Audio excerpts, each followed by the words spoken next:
Hello again. Been a while since I've done a vlog. It's actually October since I did my last one, sometime. And the reason is that I've been working on the book, getting it done, reading over it, revising it, making sure, and just putting my head down, getting the book done. And it's done. What's the book about? Right. This is part of a book I did a while ago, which didn't get anywhere, on the pursuit of contentment. And I took part of that, which is what Jesus said in the Sermon on the Mount, and I expanded it for the whole sermon. So it's just the Sermon on the Mount, 3 parts. And people often look at the Sermon on the Mount and think, what's this about? Is it really, it's just too hard to keep.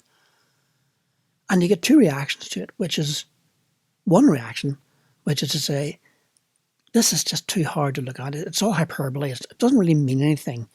It's just Jesus talking about things. So let's just go back to the law and keep that because it's easy. They're legalists. And there's a great condemnation for them in the New Testament, particularly from Paul. Read Galatians, you'll see the anger there. The other response to the Sermon on the Mount is, Jesus has done away with the law. Therefore, it doesn't matter what you do. And I call those people licensers. And these are the 2 extremes that you get. What we look at with Jesus in the Sermon on the Mount basically is this. He's making it simpler, but not easier. You can't say it's easier because what he asks us to do is very, very difficult. But there is provision in the sermon, which you'll see in the book, as to how we do this and how we come about achieving those things. And to give you an example, I'll give you one little bit from the book. If you actually look at the part where he talks about oaths, which is something we don't really discuss these days, that's been glossed over. It's very interesting. Jesus said in the Sermon on the Mount, "Again you have heard that it was said to the people long ago, do not break your oath, but fulfill to the Lord the vows you have made. But I tell you, do not swear an oath at all, either by heaven, for it is God's throne, or by the earth, for it is his footstool, or by Jerusalem, for it is the city of the great King. And do not swear by your head, for you cannot make even one hair white or black. All you need to say is simply yes or no. Anything beyond this comes from the evil one." So he tells us quite simply not to make oaths. These are things which are in the Old Testament, and there's a lot of laws about them, a lot of discussion about what they mean and what they're for. And later on, you'll actually read Jesus challenges the Pharisees on things they swear by and really has a go at them, but how stupid they are, how silly these laws they make up about oaths. But what he's telling his followers is, don't make oaths. If you go back to the Old Testament, there's Leviticus 4 and 5. There's a lot of talk about oaths and different things and sacrifices and all. Very complex stuff. But in that, Leviticus chapter 5, verse 4, it actually says this. "Or if anyone thoughtlessly takes an oath to do anything, whether good or evil, in any matter one might carelessly swear about, even though they are unaware of it, but then they learn of it and realize their guilt.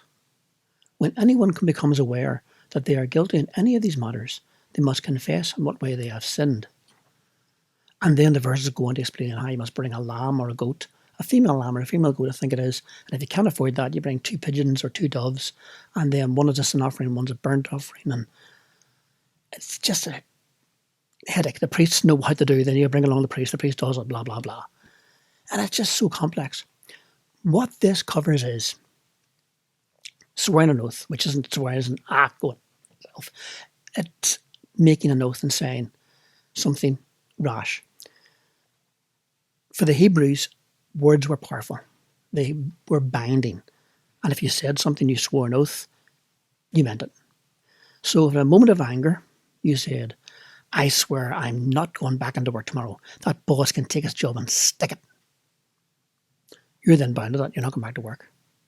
But if you realise you said something carelessly, as it says, if anyone thoughtlessly takes an oath to do anything, whether good or evil, you're then bound by that. So you must go to the priest with an offering to recant your oath and bring it back. And this is where it gets complex because people are then realising, oh my goodness, I shouldn't have said that.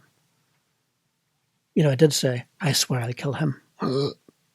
I'm not going to kill him. So I have to go to the priest and do the the blah, blah, blah. And what Jesus says is, forget all that. Forget the oaths. Forget all that law keeping. Just let your yes be yes and your no be no. That's it. It's simpler. It's not easier because quite often we do say these things. We do make oaths to people. We do swear things. We do say things in moments of anger. But we're not required to go to the priest with a sacrifice and try and bring it back. What Jesus is saying to us is, just stop doing it. Let your yes be yes and your no be no.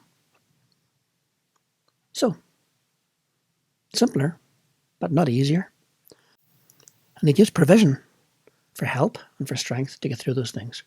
That's just one little snippet of the Sermon on the Mount. And there's so many other things which are much more important and much deeper that I go into and try my best to explain as best I can see it. That's what Jesus meant. And yes, it does apply to us. It applies to us every day. It is an ongoing struggle for us to maintain. But praise God for his grace. And his grace gets us through and takes us through it all. So, the book is finished, but there's still more processes to go through. I'm trying to get someone to do a forward to try and promote it. I need to get social media sort of working properly for me to promote my book. If I can get a publisher, great. If I can't, I'm going to self-publish in Kindle. That requires some formatting and things like that. So the book launch date's not going to be for a wee while yet. I wish it was sooner, but I just more things to go through and it's taking time. So that's where I am at the moment. So nice to catch up with you. And I'm going to do more vlogs now because the book is done. So I'm going to spend more time doing this. See the microphone? Yeah. Things are moving forward. Pretty pleased with that, yeah. So, remember, always, ever, only, forever, Jesus. Bye.